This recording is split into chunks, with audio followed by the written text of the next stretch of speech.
Break के बाद आप सभी का एक बार फिर स्वागत। डीडी न्यूज पर आप देख रहे हैं न्यूज नाइट और आइए बात करते हैं पश्चिम बंगाल की, जहां पर विधानसभा चुनाव को लेकर सियासी हलचल और तेज नजर आती है। आरोप प्रत्यारोप, अंदरूनी कलह और लगातार हो रहे राजनीतिक हमलों के बीच चुनावी मुकाबला और दिलचस्प नजर आता है। भाजपा द्वारा ममता सरकार के खिलाफ चार्जशीट पेश किए जाने के बाद अब टीएमसी ने भी भाजपा के खिलाफ जवाबी चार्जशीट जारी की और भाजपा पर लोकतांत्रिक अधिकार छीनने का आरोप लगाया। वहीं कांग्रेस ने 284 सीटों पर अपने उम्मीदवारों की घोषणा कर दी है और इसके साथ साथ चुनाव आयोग ने भी, हमने देखा, न सिर्फ जो बीडीए हैं उनके तबादले किए बल्कि पुलिस महकमे में भी जो तबादले हैं बड़े पैमाने पर किए गए हैं। पश्चिम बंगाल में विधानसभा चुनाव के प्रचार को लेकर गतिविधियां तेज होती जा रही हैं। केंद्रीय शिक्षा मंत्री धर्मेंद्र प्रधान ने पश्चिम बंगाल के नंदीग्राम में भाजपा कार्यकर्ताओं से संवाद किया। उन्होंने सोशल मीडिया प्लेटफॉर्म एक्स पर कुछ तस्वीरें भी साझा की, जिसमें पश्चिम बंगाल में विपक्ष के नेता शुवेंदु अधिकारी नंदीग्राम में पार्टी के समर्पित कार्यकर्ताओं से संवाद करते हुए दिखाई दे रहे हैं। इस बीच केंद्रीय गृह मंत्री अमित शाह के कोलकाता दौरे के दौरान शनिवार तृणमूल कांग्रेस सरकार के खिलाफ चार्जशीट पेश किए जाने के बाद टीएमसी ने भी भाजपा के खिलाफ जवाबी चार्जशीट जारी की। मुख्यमंत्री ममता बनर्जी ने कड़ी प्रतिक्रिया देते हुए भाजपा पर दंगे कराने और लोकतांत्रिक अधिकार छीनने के आरोप लगाए। भाजपा नेता दिलीप घोष ने कहा कि जैसे जैसे चुनाव नजदीक आ रहे हैं, टीएमसी के चुनाव हारने की संभावनाएं बढ़ती जा रही हैं। यही वजह है कि ममता बनर्जी और अभिषेक बनर्जी अपनी जबान पर से नियंत्रण खोते जा रहे हैं। मैं चेतावनी दे रहा हूं और अगर किसी को उम्मीदवार से कोई मतभेद है तो वो ये मान ले कि नवादा से उम्मीदवार अभिषेक बनर्जी हैं। जितना समय आगे आ रहा है चुनाव को हारने का संभावना बढ़ रहा है, इसलिए ममता बनर्जी और अभिषेक बनर्जी का बोल बिगड़ रहा है।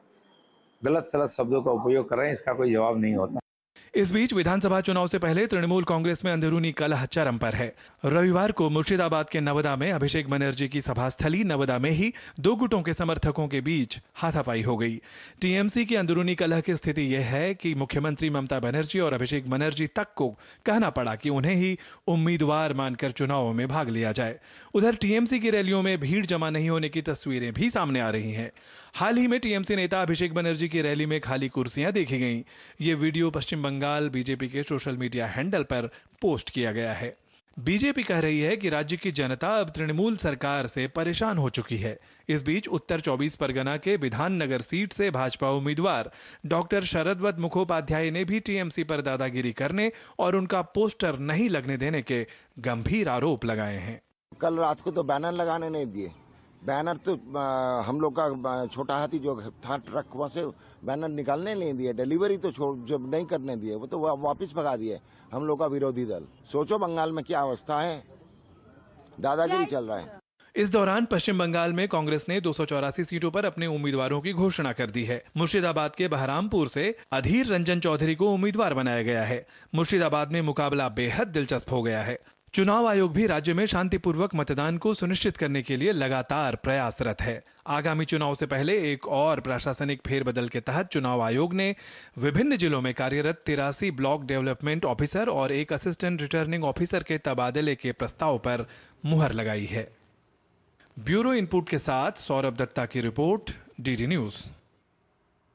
तो न सिर्फ प्रशासनिक अधिकारियों के तबादले बल्कि हमने देखा करीब 184 पुलिस अधिकारियों के तबादले भी चुनाव आयोग ने यहां पर किए हैं। अब आइए आगे बढ़ते हैं और बात कर लेते हैं तमिलनाडु की। दरअसल टीवी के प्रमुख विजय ने तमिलनाडु में 23 अप्रैल को होने वाले चुनाव के लिए आज राज्य की सभी 234 विधानसभा सीट से अपनी पार्टी के उम्मीदवारों के नामों की घोषणा की। विजय ने खुद चेन्नई के पेरुम्बूर सहित 2 सीट से पहली बार चुनाव लड़ने की घोषणा की। इन दोनों सीट को सत्तारूढ़ द्रविड़ मुनेत्र कषगम यानी द्रमुक को का गढ़ माना जाता है।